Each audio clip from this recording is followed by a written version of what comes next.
Welcome to the November 5th Board of Education Finance and Operations Work Sections.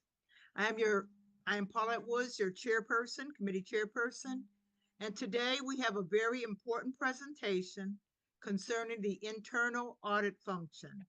This function is key to management success of any corporations.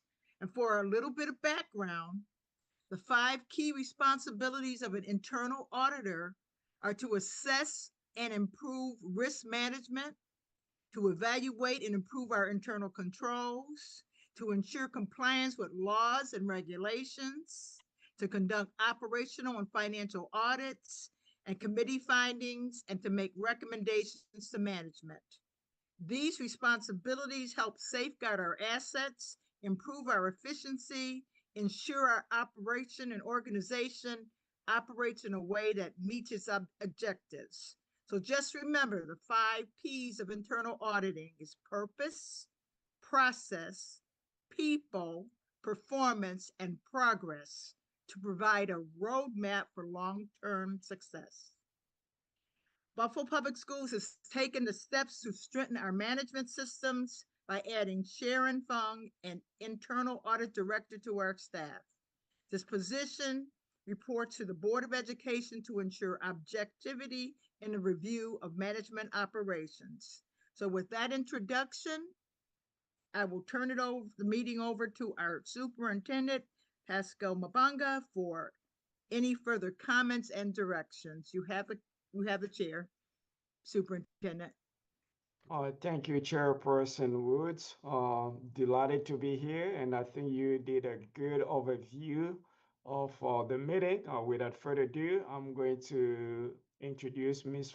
Sharon Fongs, who was our internal auditor, to take the floor. Thank you, Dr. Mubenga, and thank you, honorable members of the board. My name is Sharon Fung.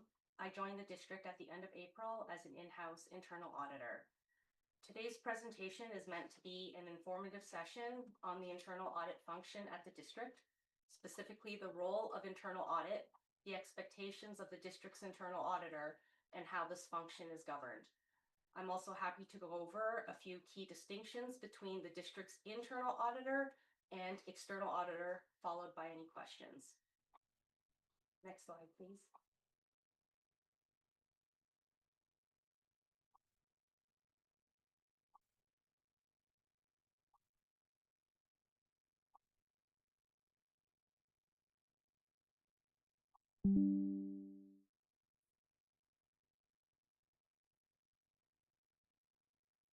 Admir, next slide, please.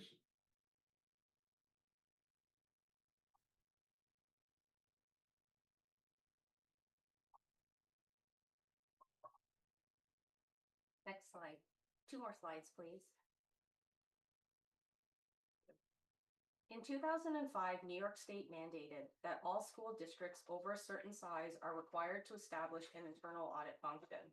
This mandate, known as the 5-Point Plan, evolved after a series of financial scandals were discovered in New York school districts downstate, specifically on Long Island, which triggered New York State to enact legislation to strengthen internal controls and increase financial accountability across all its school districts.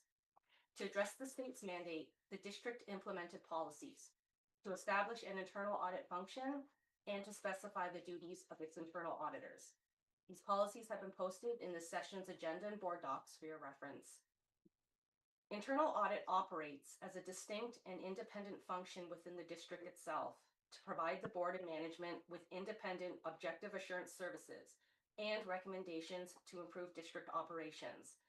Internal audit functions primarily to assist the board with assessing potential risks to the district and ensuring that appropriate internal control mechanisms are in place to address these risks. To provide this assurance, internal audit evaluates the effectiveness of the district's internal controls, in particular within three key areas: financial, compliance, and operations.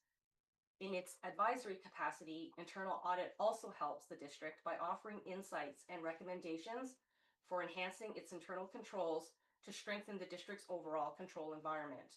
We help by identifying control deficiencies and suggesting remedial actions to mitigate risks. Next slide, please.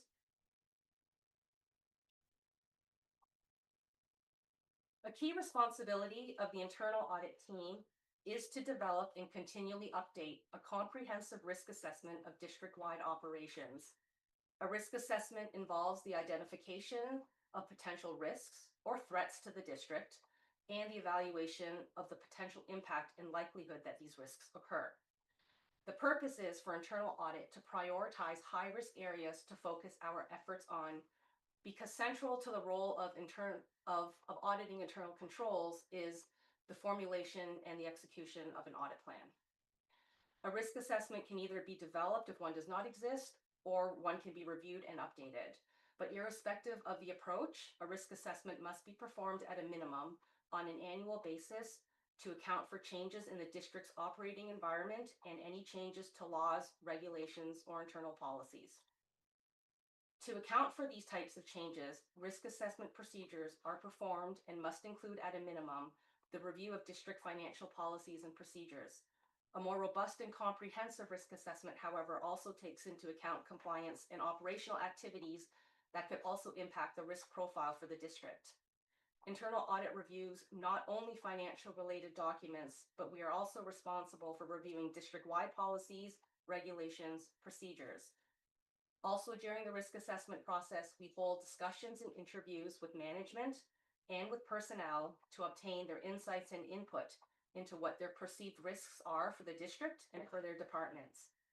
Ideally, this comprehensive coverage ensures that no high-risk areas are overlooked and helps to provide an overview of the district's overall control environment.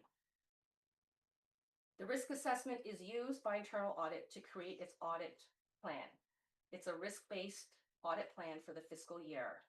The risk assessment enables internal audit to effectively allocate its team's resources by focusing on areas with the highest potential risk for negative impact to the district. The result of this prioritization is the internal audit plan. This is created annually and outlines all the internal audits the team intends to perform for the fiscal year, the schedule of these audits, and the expected reporting timeline for each audit. Selection of what audits will be performed is informed by both the risk assessment and the team's available staffing. While the risk assessment identifies areas with the most significant risk, staffing also determines how many audits can realistically be conducted and by whom. This risk-based approach ensures that the audit plan focuses on areas with the most risk while maximizing internal audit's resources. Once internal audit completes its risk assessment and formulates an audit plan, these documents are reviewed by the Audit Advisory Committee and should also be reviewed and approved by the board. After this approval, only then can the internal audit plan be put into action for the fiscal year. Execution of the audit plan includes, at a minimum, the testing of controls within each area that was deemed or selected as high risk through the risk assessment. This testing enables the team to assess or evaluate the effectiveness of the internal controls within these areas. In other words, our objective is to determine if a control is operating as intended or designed in order to mitigate the risk that the control was put in place for. Audit results are reported to the board, summarizing the scope of the audit procedures performed, any reportable finding, and our recommendation to remedy the finding. The report also includes management's response to each recommendation, as it is management's responsibility to address each internal audit finding with a corrective action plan. Internal audit provides assurance and advisory services, but the ultimate decision regarding the risk appetite and control implementation rests with management, not the internal audit function. Internal audit reports should be reviewed and approved by the board and are then filed with the New York State Education Department. I'd like to emphasize the importance of the final point on this slide, the validation of management's corrective action plans. New York State's Education Commissioner requires the district to prepare a corrective action plan in response to each finding reported by the internal auditor. The next step and responsibility for the team is to ensure that action plans have been implemented. This is done by follow-up with validation, testing of these plans. If findings are not corrected sufficiently to address control weaknesses or are not corrected in a timely manner, this increases the risk profile for the district. Next slide, please. Internal audit functions as an independent and unbiased evaluator of district operations and of management and of the activities we audit. To maintain our independence, we do not perform the day-to-day operational duties or tasks within the district because, simply put, we cannot then go and audit our own work. To ensure this independence, the board is responsible, with help from the Audit Advisory Committee, for overseeing the internal audit function and its internal auditors. With this said, even though we report our work product to the board, in-house internal auditors are still a part of the district. We represent the district and the interests of the district. We are employed by the district, and therefore we will also have an administrative reporting line to senior management, which includes the chief of staff. This governance structure is an industry best practice known as dual reporting. Having this administrative reporting line helps to facilitate the day-to-day activities that are required to keep the internal audit team or any team going, including matters like payroll processing, having access to HR resources for expertise and staffing, having access to legal counsel, and as general as receiving internal communications between management and employees. Because in-house internal auditors are also employees of the district, we are required to adhere to the same district-wide policies that is required of all other departments and employees. The main difference is we must be free from influence for the audit work that we perform, and reporting to the board ensures this independence. Internal audit is ultimately accountable to the board. On a day-to-day basis and during our audits, internal audit also works closely with the various departments to leverage their subject matter expertise in order for us to build and maintain an understanding of how each department functions. Having access to personnel and staff and knowledge sharing are critical for internal audit to be able to perform its duties. As an example, one such area would be the collaboration between internal audit and the legal team for compliance-related matters. If we require the assistance of the legal team to help with interpreting regulatory language or require guidance on legal matters, the legal team would be the experts in the district to assist us with this. I'll just take a few minutes to go through a chart to highlight the differences between an internal and external auditor, as this was raised the presenters in the last work session. Next slide, please. An internal audit function and its internal auditors, we are typically in-house. We are employees of the district, and we work on behalf of the district by performing internal health management and the board with identifying ways to improve operations, specifically with respect to strengthening internal controls. On the other hand, external auditors are third-party independent professionals, typically an external accounting firm. The primary role of an external auditor is to perform a financial audit to verify the accuracy of the district's financial statements. So they opine on the results of their audit, specifically to give an opinion on whether the financial statements are presented fairly and are free from material misstatement. Both the internal auditor and external auditor operate independently of management by reporting directly to the board. However, the users of what each of us report differs, in that internal audit results are used internally by management to make operational improvements, which includes risk management, governance, strengthening controls and processes. Whereas external audit results are used by external stakeholders, could be creditors and investors before they approve loans or financing, the community and taxpayers to hold the district accountable for how funds are managed, and other government agencies that might require the district's financial statements before bidding on contracts. The scope of an internal auditor's work goes beyond the financial statements of an external audit. Internal audit's scope is broader. It can include any type of control processes, whether they be financial, operational, including at the instructional level, the academic side, compliance with laws and internal policies, IT systems and infrastructure, and so forth. Whereas external audit scope is focused and limited to the financial statements, financial records, the financial position of the district. Because of this broad scope, internal audits are done throughout the year. What we audit is guided by risk and controls. External audit is done on an annual basis and is guided mostly by materiality, what they consider significant enough to affect their users' decision-making.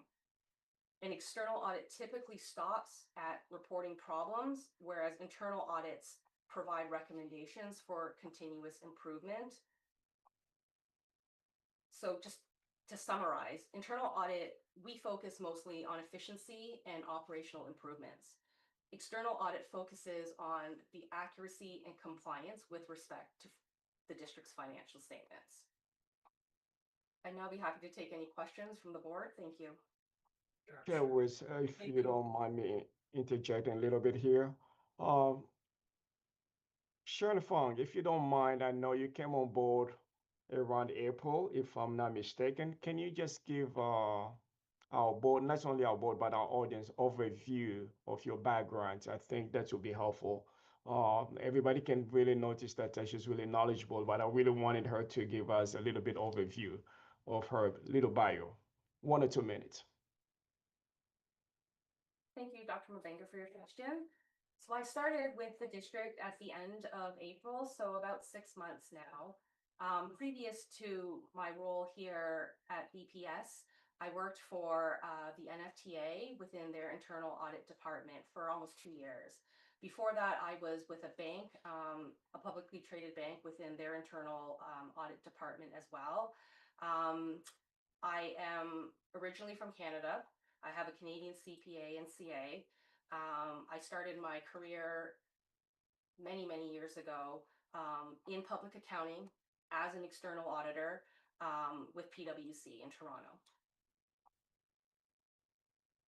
Thank you. Thank you. Back to you, Chairperson Woods.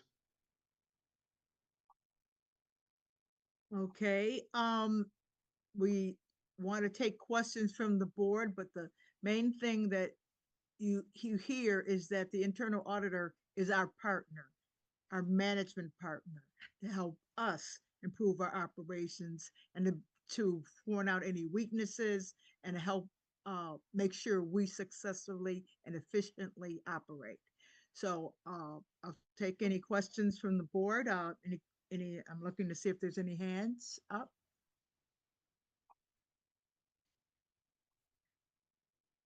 Sharon? No? I didn't have my hands up. I'm sorry I came in a little late. I had difficulty getting on today, extreme difficulty. But are we going to find out the projects that she is currently working on? I think that's an excellent question. Mhm. Yes. So typically what happens is the internal auditors previously, and we are also co-sourcing them out, is an accounting firm called Drescher and Malachy. They put together an internal audit plan every year that gets presented to the audit advisory committee before they go out to execute their internal audits. What will happen this year, because we are in fiscal 26, is we will be presenting an audit plan to the audit advisory committee next week for their review and for their input. And then after that, it will be something that will be presented to the board.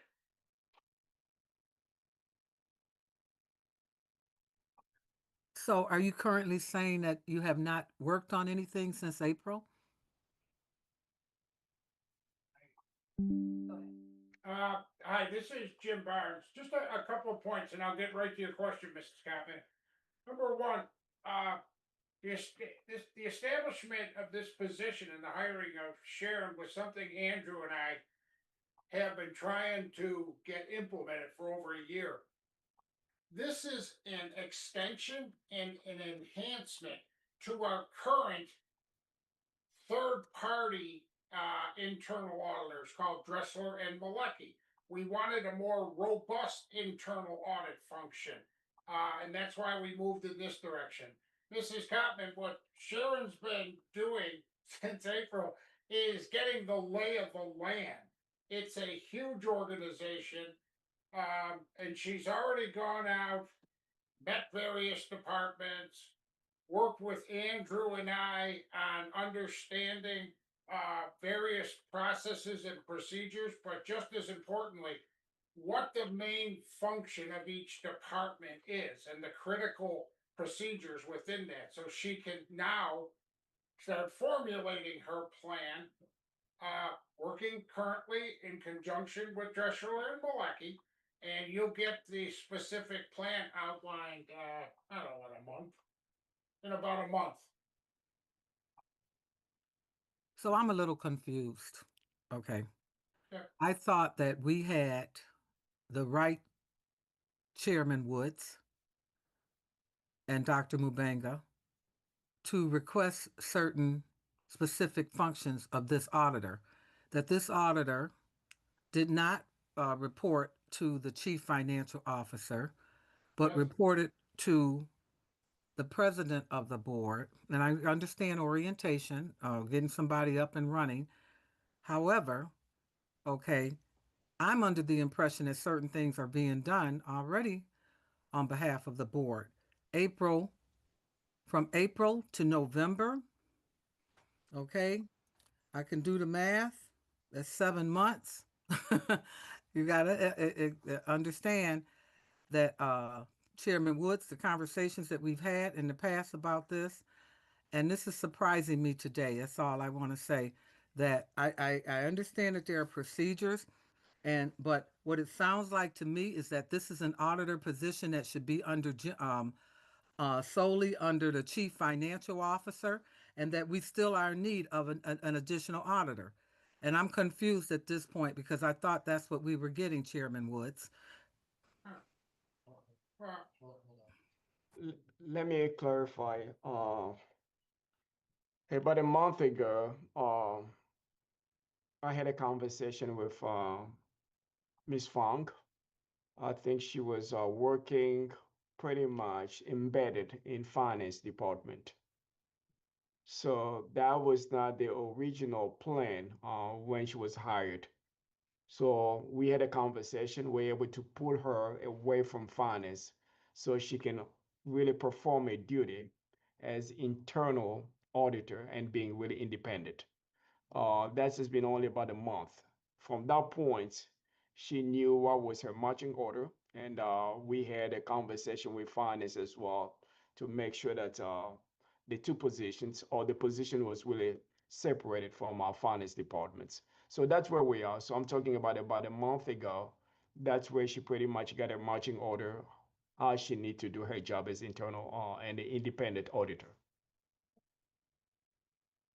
Thank you. That sort of explains some things, but I'm not quite sure that that's what I'm hearing coming out of the chief financial officer at this point, because when we had our talk, and of course it was behind closed doors, in regards to this, and we can't really get much into that. But what I'm concerned about at this point is that um, is she totally separated, and is she able to function as an independent person when we have um, when it appears that it's still being handled under the umbrella? I don't understand. So maybe we can get a little bit more clarity with that. But I'm a little confused right now because I thought that we had the right to request certain things, certain audits to be checked, and by her from the board's perspective, independent of the chief financial officer. So thank you, Dr. Mubanga, for explaining that it's only been a month. Okay, but I'm still not feeling as if there's a true separation here. Thank you.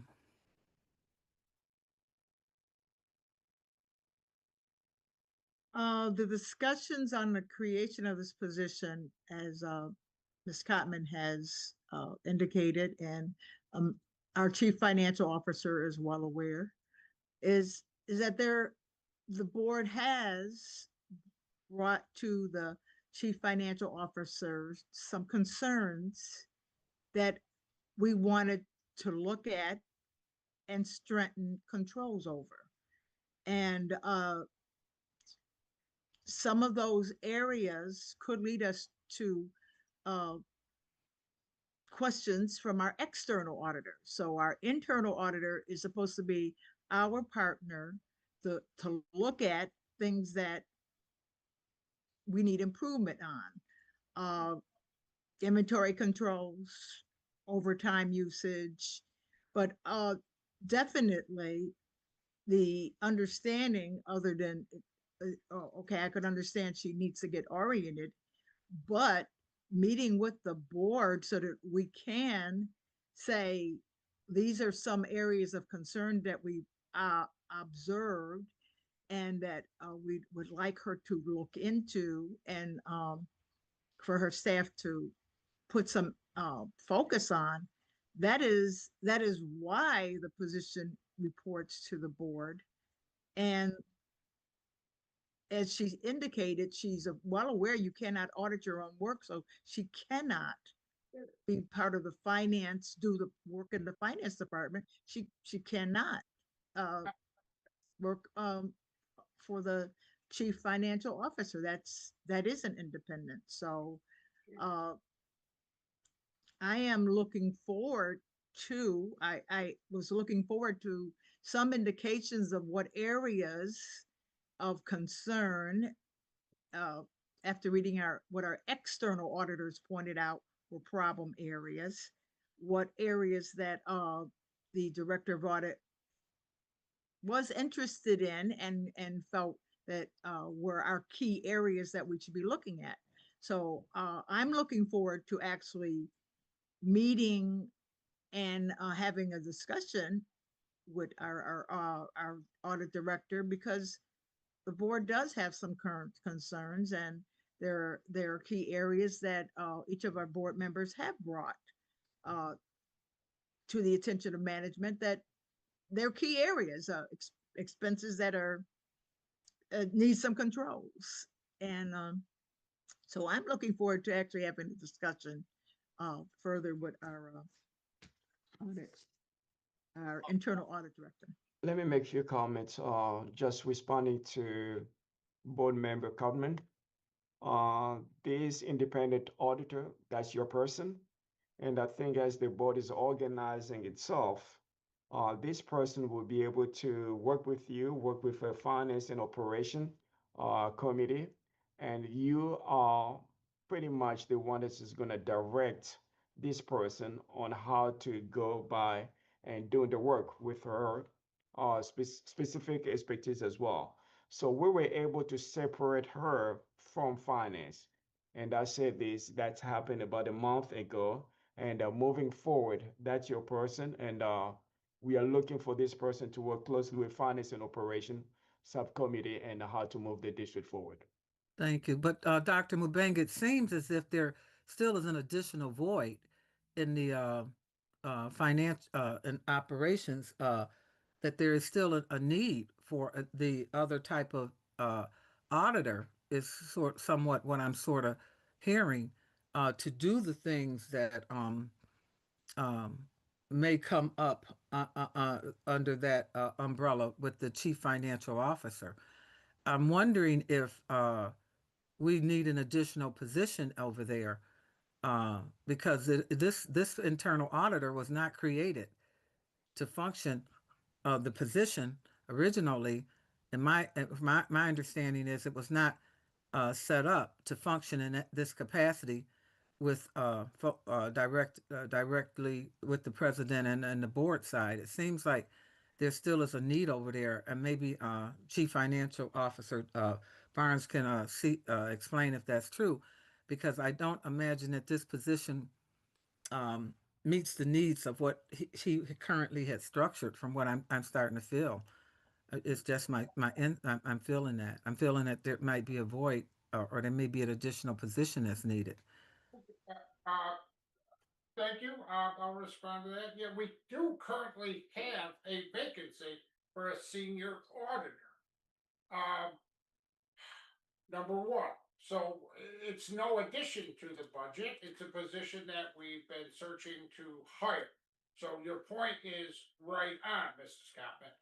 Two, I just want to go back and clarify it again. Sharon's presentation clearly outlined that this position reports to the board. And part of the delay is we had problems with the PECTA union. We went to a PERB hearing just to get her into her current position as exempt. took fights with those unions and the Civil Service Commission. Again, this is something Andrew and I have wanted for over a year, so we're fully behind this position, Sharon, reporting to the board.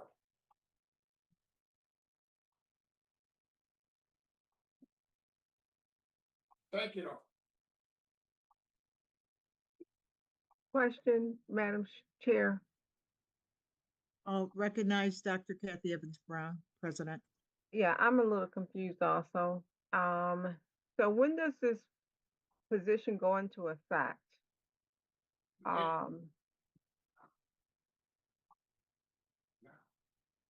Yeah, now we just got all the approvals for civil service exempt status, so it's in effect now.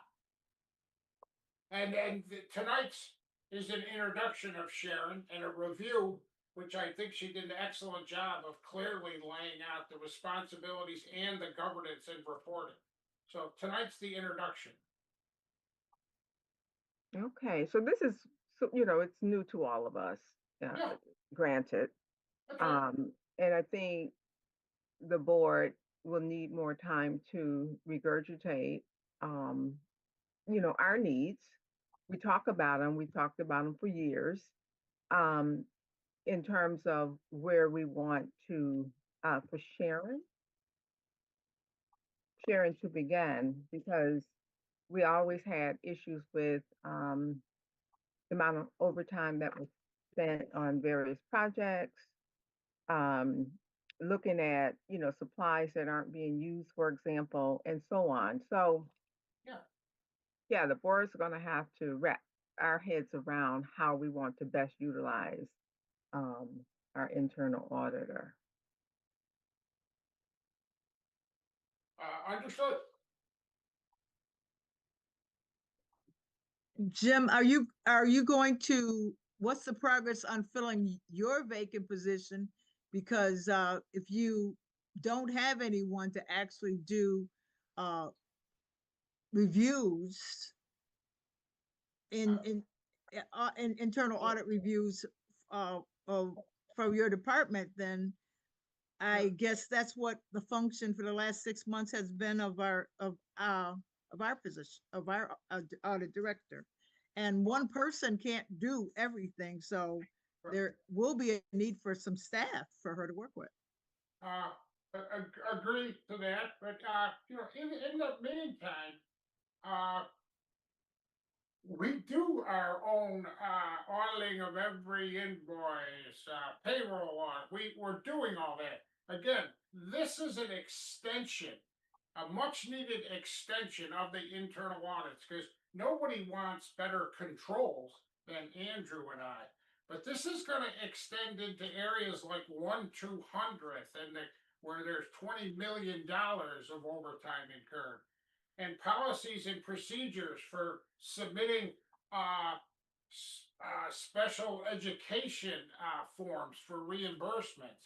It's going to cover a wide range of our operations. So Andrew and I are excited about And Well, so I have a ahead. question. And so the board will then determine some topics that they would like I know, like we've talked about service center overtime. We've talked about the 1/200th overtime. So then it would filter through the board's recommendations when this is set up. yes, and then through the audit advisory committee. Okay. Yes. Okay. But again, I want to make a note, your service center overtime, the 1/200th, and I can't, and security, those were 3 areas identified by the finance department for improved efficiencies, and they were even incorporating $1 million in cost reductions in just those 3 areas in the 25-26 budget, which you guys approved. Right. So we hear you, and we are working on things. This is just gonna make everything, Enhance it. make those efforts better. Right. Yeah. Thank you. Well, part of the job description and function is to communicate findings and recommendations to the board and to management. So, Right. can we expect or at least some monthly communication? What's the plan for the reporting function? Because 6 months, 7 months is a long time not to hear anything. I Sharon, think, uh, Jim, can you let Sharon respond to that question? What's her plan moving forward? Yeah. Sure. So what I can speak to is, yes, I have been here since April, which has been 6 months. During this time, there has been some cleanup work with respect to prior year's internal audits that needed to be addressed. We had released the 2003 and 2004 internal audit reports shortly after I had started with the district. And so we are now working to complete the fiscal year 25 internal audit reports. So my role in the first 5 months has really been to help our contracted internal auditors to finish up the reporting of their prior year's internal audits. We are now in fiscal year 26. Ideally, audit plans should be reviewed and approved by the board prior to a fiscal year starting. But it doesn't always have to be the case. This is a transitional year, me being new to the role. And so we do intend to release the internal audit plan. The goal is before the end of this year, which would take us into halfway through the year, and that's okay. The difference between, internal audit and external is we do continuous audits. We don't necessarily have to audit as of a fiscal year, as long as we are able to communicate to the readers of our report what period we are looking into. So there is still time for the audit report, the audit plan to be released. I can't speak to what the communication channels were in the past, but that is typically what happens, is that the internal audit plan gets presented to the board prior to a fiscal year starting. So that should have happened in the spring. But we are doing some catch-up work, and hopefully we will be caught up for fiscal year 25 reporting, and we will have a plan for fiscal year 26.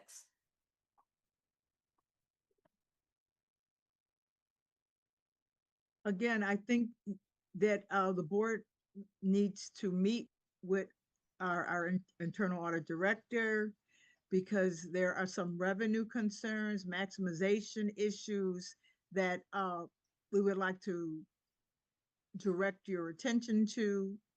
Um, but that's not something that we would do in this setting, in a public work session situation. And I would certainly be happy to meet with the board members to discuss any type of concerns that you might have with respect to the operations at the district. So I believe that that is usually conducted through an executive session. So I would be happy to address any of your concerns in that forum. Looking forward to it. Madam Chair, may I ask one other additional question, please? Please do. The Audit Advisory Committee, I need some clarity on that. I might have missed it at the beginning of the meeting. Who is that? What is that? Who comprises the Audit Advisory Committee? The Audit Advisory Committee at the district, to my knowledge, is made up of 2 members currently. We have a chair of the committee and another committee member. It's my understanding that these committee members, these Audit Advisory Committee members, they are appointed by the board.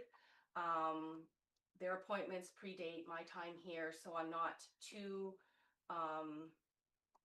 knowledgeable about the history or the evolution of the Audit Advisory Committee, but it is their responsibility to oversee the function of both the external auditors and the internal auditors. And they are also responsible for holding meetings with the board because they are the link between the auditors and the board. They are the oversight function. Okay, and so what would be your role?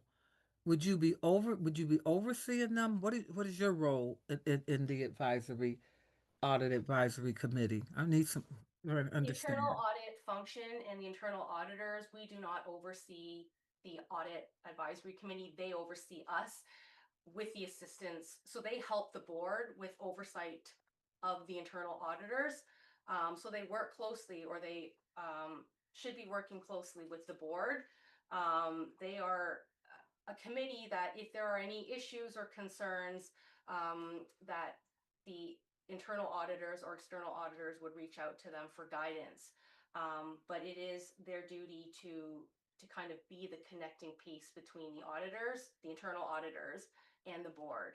In the absence of this type of communication, then the internal auditors would ultimately report to the board. Okay, thank you. I want to thank you for your presentation. I didn't do that earlier. It was very thorough, and I appreciate you taking the time to do it. My next question is for the Chief Financial Officer, Mr. Barnes.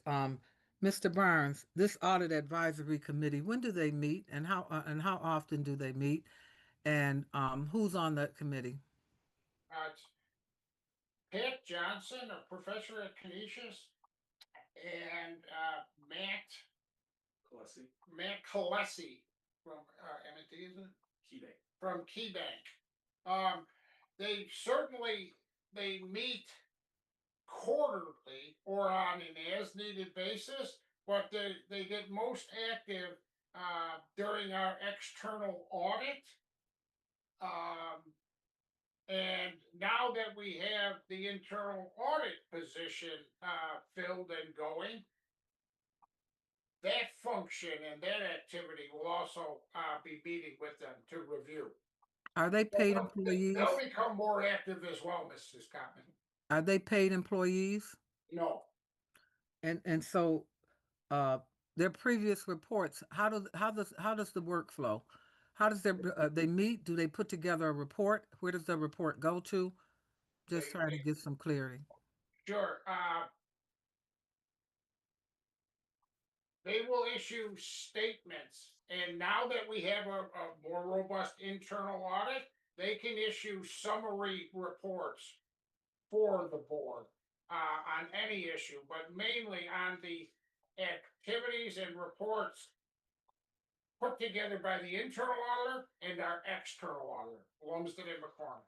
They're Okay, going to be becoming more active as well, Mrs. Scott. all right. So we have a contract with them. What exists between the district and these two gentlemen? It's a woman and a gentleman. Pat Johnson woman. is a woman, just for clarity. And Okay. no, it's just an annual email exchange. Are you willing to sit on the board for the audit committee for one more year?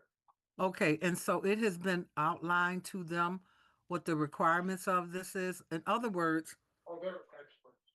Yes. this has been going on. I was finance and ops chair for at least 3 times since I've been on the board. I've never heard about these people. I guess I don't know, and I'm just trying to tighten the belt and get an understanding. Do we have something in writing? Do we have something to say this relationship? You're saying that there's an email. We're putting a lot of responsibility or depending a lot upon these individuals, and I'm just trying to understand if we have some sort of documentation and course of action or some sort of clarity here. I mean, this is a billion-dollar business at this point, and we want more than, I would think, more than an email in relationship to making sure we have an understanding. My concern here, Dr. Mubanga, is that Mary, our chief, our counsel, needs to be brought in at this point so that we can have some clarity of what's going on. Let's be real clear. I'm finding fault with other organizations who are doing something very similar. And I'm not going to be hypocritical and find fault with them and not make sure that our belts are tightened. So that's where we're going with this. It's been brought to my attention on some other things that the board is associated with. Similar activities are happening. So I just want to make sure that we're tight and we have a thorough understanding of what we're doing, Dr. Mabanga. That's the reason for asking these questions, Jim, as well as Dr. Mabanga. Thank you. Sure. Understood. Okay, is there any other questions that anyone wants to raise? Because obviously we haven't had much communications with the auditing committee, and that definitely needs to be tightened up. And as far as whenever they were appointed, uh, an email that just says, "Oh, you're willing to continue," maybe we need to bring them in and meet with them and Sure. see what's going on. Sure. So this area, thank goodness, we are creating a position to improve our operations in this area. And I think the questions that have been asked point out that this is definitely something that will help us to be more successful in and more efficient, and that we do need to meet with both the audit director and the external auditing committee, and Jim, that we need to pursue that you get your vacancies filled. Madam Chair, I would think also that this would be a matter of policy. And if it is, and it needs to be spelled out specifically in the policy. Thank you. So noted. I'll have to review and see what the policies speak to this area, because I've had very little communications with these two gentlemen, that gentleman and lady on the Right. I'm committee. curious to know how they're selected. Does the superintendent have a say in this? Or is it No, so? we're supposedly they're appointed by the board, but Long time ago. And a couple of things on that. They were appointed and approved by the board, and two, you need to see them more. Couldn't agree more. That's all part of our plan to bolster this. But you do hear from them at least twice a year when we submit the third party external internal audits that are submitted every year to the board, and the external audit findings from Lumsden. They pass through that group. so they're used to functioning twice a year, and now we have a staff person because we Right. want to improve this area. So That's right. that is not going to be sufficient, and they probably we need to meet with them and find out if they're interested and willing to assume more duties and more active role, because we are strengthening this function. Understood. Agreed. Any other questions? If there's no hands, then I'll give it to our superintendent to give final remarks. Hi, it's Janita. I just want to ask one question, just a follow-up question. Thank you, Sharon, for your presentation. Jim, who appointed the external committee members? Oh boy, that was before my time. They've been serving in these roles for a long time. And also to add, I remember when I first came on the board 6 years ago, this was a discussion, and about the audit advisory committee. Yep. And reportedly, there were supposed to be people like this, but I never heard anything else about it until like today. So the board really are at a learning curve. And I'm interested in finding out how, these people were selected, how long, and it's policy. you know, we Right, got. and is this like a lifetime appointment? So Right. they are Oh. appointed forever? No, we can remove them at any time. Okay, and so, um, would it be more like a committee where each member appoints somebody, or is it always two people on this committee? We found because their function in the past, we're growing this function. Their function in the past was largely to review the internal audit findings of Dressler and Malecki and to review the external audit performed by Lumsden. So it was limited. Two seemed a prudent number. Okay, Two now, very Sharon, highly skilled. thank you, Jim. Sharon, you are an employee of the district as of April? Yes, as of April 22nd, correct. Okay, and do you work like a regular shift Monday through Friday? Um, is that how it work with your hours? Yes. Okay. And so who do you report to and who have you been reporting to over the last 6 months? When I first started at the district, my reporting line was to the finance team. Okay. And how often do you report? Is it like a daily thing? Yes. Okay. And so in that time, you would be auditing as an internal auditor, helping the district. Did you help get ready for the external audit? There were certain requests from the external auditors that I did assist with, mostly related to internal audit reports, submitting process documents, which need to be updated every year. Yes. Okay. And so from what I understand, the board has requested to have a auditor who is independent from the district, and is there a budget for that? And I guess this question is for maybe Dr. Mubanga or Jim. Already there. She's already here. Yeah, I can answer. Yeah. Sharon's position was input into the budget because this is something Andrew and I have been trying to implement for 2 years. And there is another vacant position for a senior auditor. Okay, now that vacant position now, is that for the district or for the board? For the district. For the district. Okay. So what I'm trying to understand is why didn't the board have an interview process for our own internal person, audit person? That is a good question, and I'm only smiling. If you could have saw the fights we've had with the Civil Service Commission, PICTA, to get her into her current exempt civil service approved position. She was hired as a PICTA employee first. So what you're saying is it would be difficult for the board to hire their own internal, I guess, external, internal, auditor. It would be impossible. It would be too hard to do that.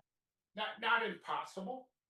But Paulette, weren't you because I can recall that we were worried about losing this candidate from Canada. Is that the person? Were you aware? Yeah, this is her. Remember we talked about that and it was going so slow and you were so concerned that we were going to lose her? Remember that or no? Yes, I definitely remember that we were trying to get this position. Yeah. And it was specifically because of some concerns that we had with inventory control. And we needed someone to implement Right. some of the recommendations, but it was a fight. What Jim is indicating to you is that Right. we have a position for an internal auditor, which Right. basically is part of the controller's function to audit our operations. But what we wanted was someone who was not under, we wanted a different chain of command. And no, and I'm not disputing that, but Yes. I do recall specifically the board, we were worried because of the long process with civil service. Yep. And we had this candidate who was so highly regarded. qualified, remember? And and Yes. I can remember you were very frustrated that we were going to lose the person. And when you said Canada, that I remember the conversation at the board table. And the HR person and Jim were fighting for quite a significant time so that we could get the position. But there wasn't a lot of communication back to say, okay, we've got the person on board. Right. And any opportunities for well, the person needed to get on board, get orientated, and then there should have been, and that's what we're at now, there should have been clarification, since she has her job description now, clarification that she is our auditor Right. for the items that we want. So it's been, I didn't think it was going to take any 6 months, put it that way. Okay. Well, I think the problem is that she was already employed and working in the district and we weren't informed. And that was since April. And you're right, Janita, because the conversation Paulette and I had during that time is that the job description that she was being hired for was not the job description that we had requested as a board. And so that was the conversation. So this is why I brought up the fact that there's obviously a void or a position that's still needed in the finance department, because this position was never tailored for this. So I'm glad it's gotten worked out. But I would like to see the job description that was sent and approved by the civil service or whomever, Pector, whomever had to do it, because we have not. But our conversation, Paulette, during that time is that this was not specifically for what the board needed. And our conversation between you and I was that we needed to have our own independent, our own auditor that reports directly to the board. That position was not the one. So if it was configured another way, that's fine. But I do remember that conversation, and that job description was not this job description that we currently are talking about. So I'm glad we're getting some things cleared about this. I want to also share that the policy that this falls under is policy 2210. Mary will forward out the policy. However, it is very vague. And it also talks about two other committees, or another committee, or so two other committees that the board is responsible for doing under the guidelines that we have not necessarily done in a concise manner.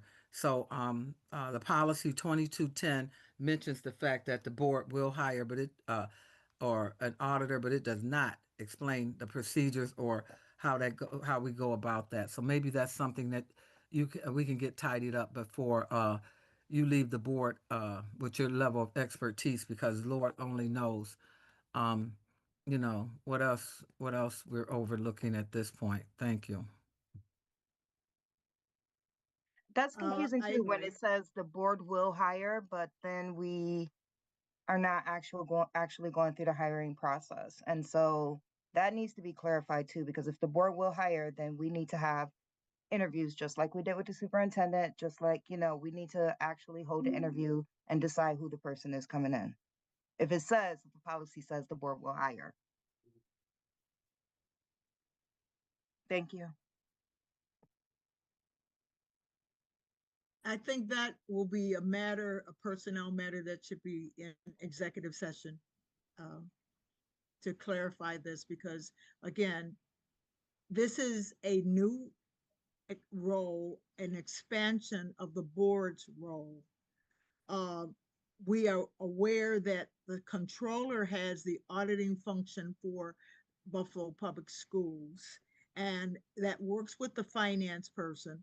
But the position, as Sharon is saying, and that we had asked for, was, as board members, we were discovering items that were of concern, and we, the board, wanted specifically to independently have a person that could look at these concerns and make recommendations and audit for efficiency, cost savings, and improvement of our operation. So we have a person. There again was problems because the description that we need needs to be not a civil service. Uh, it needs to be an exempt position. So And we she do is- have a That we person, finally got. and we Yeah, can in executive session go over Okay. this position Okay. and the hiring. So one other thing, staff may also have the policy that says that the controller for the city of Buffalo audits us as well. I've never seen that before No, either. no, Miss Cotman, I wanna be, no, she has no authority, no I didn't think so. responsibility. Mrs. Woods was referring to Andrew Onigi, our controller. Oh, you're our controller. Oh, Yes. okay. Yes. Okay, but- that makes sense. Okay, because No, I'm like, our Okay, controller. I'm like, y'all Please. confusing me even more here. Thanks. I have a question. Uh, I can't see the hand, but I'd recognize Oh, Yeah. it's Adriana. Adriana. Okay, I recognize you have the floor. Thank you. Well, thank you, Ms. Fong. I don't know if it's you or Chief Barnes. I've been poring over this Buffalo Fiscal Stability Authority report.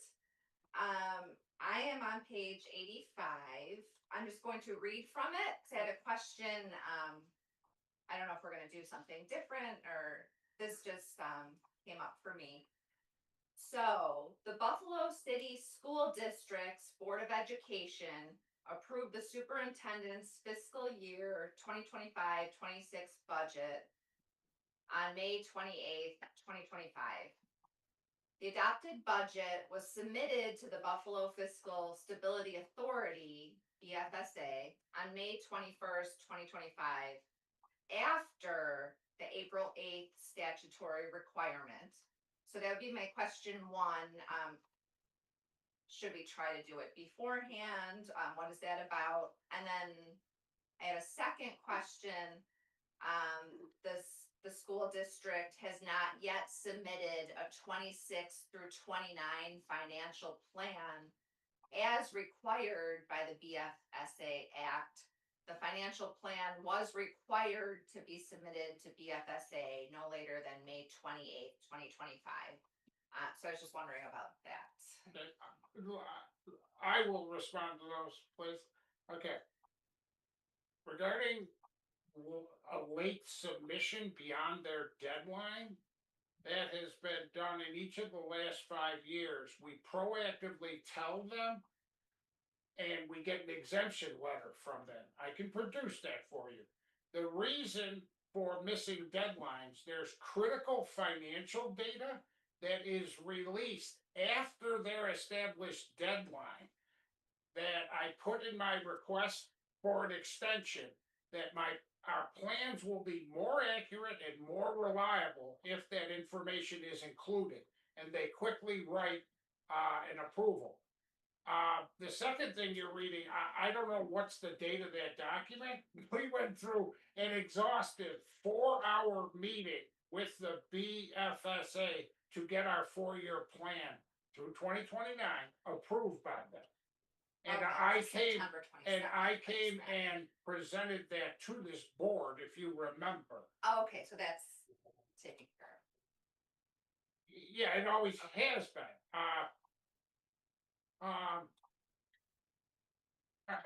I don't wanna belabor this, but there was a huge issue. The Buffalo Common Council moved up their deadlines for approved budgets and 4-year plans, and we're a component part of the city to an unreasonable date of, I think it's April or something. State aid, the state budget hasn't even been approved yet at that time. But the Common Council, because of their view of the city's finances, said that they needed a budget earlier. But the information they were getting earlier was actually incomplete. So they're politically driven deadlines rather than financially, but the control board gives us written permission to submit when the data's been received by the state. Thank you. Good question.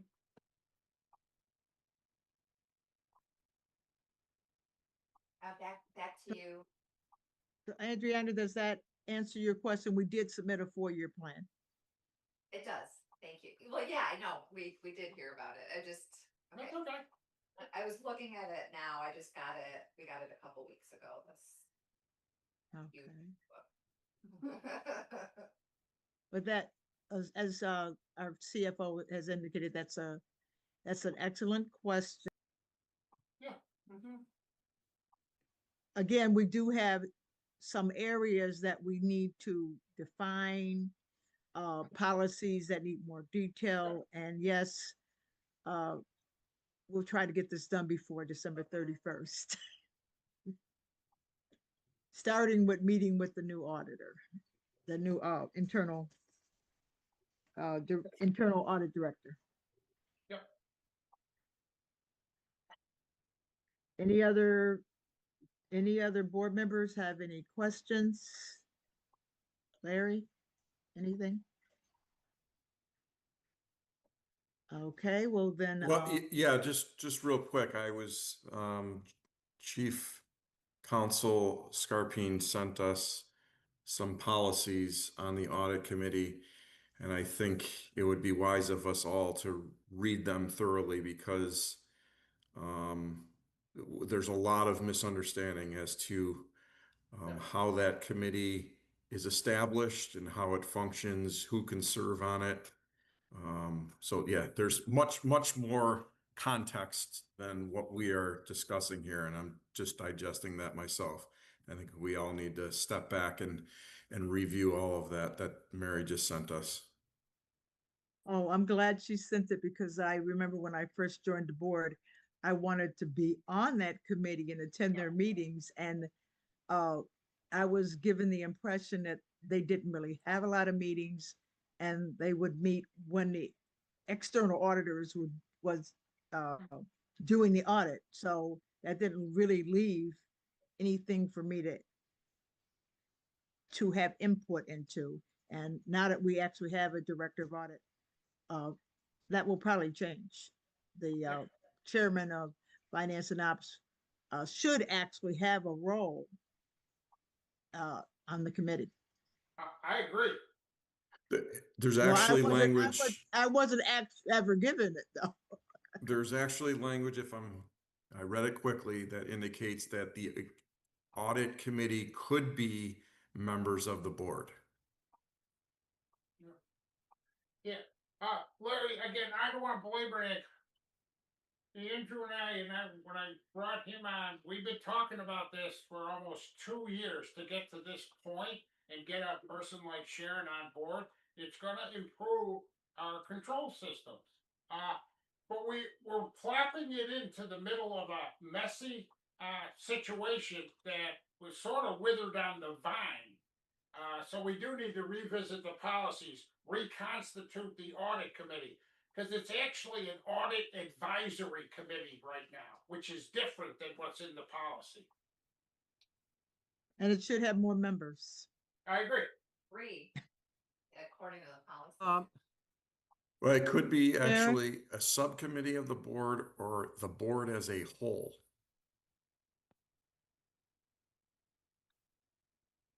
Okay. Sharon, you had a question. Yes.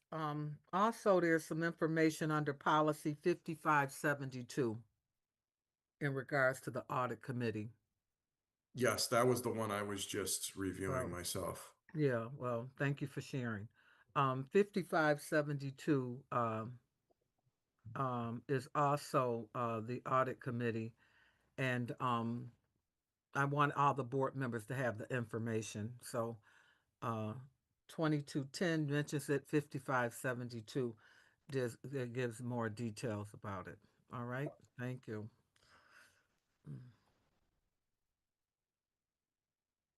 Well, board members, we have some work ahead in expanding this function and improving our operations. And thank you, Dr. Bonga Superintendent, for correcting and adjusting the reporting relationships. We really appreciate that. So you have the final remarks. All right, thank you, board members. And I think my takeaway from this, all of us, we're going to be able to go and do a little bit more study with those two policies. as we're gonna understand, comprehend this policy, and administration, we're gonna work with you as quickly as possible to make sure that we implementing these policies with fidelity. And if there going to be any executive meeting that we have to bring our internal auditor, and so that we can hire enough to make sure that we are all pretty much in the same page before we can even start bringing those auditor advisory committee, if that's the case, in a meeting, so that we can all be able to move forward. So those meetings will happen really quickly, so that we'll be in a better place. So again, thank you, board members, and I'll turn it back to Chairperson Woods to dismiss the meeting or to adjourn the meeting. Okay, the Executive Affairs Committee meeting was postponed. So I wish everyone a wonderful evening. Thank you to our internal auditor and our chief finance officer for an excellent presentation. And again, you all have a wonderful evening. This meeting is adjourned. Thank you. Good night, everyone. Good night. What's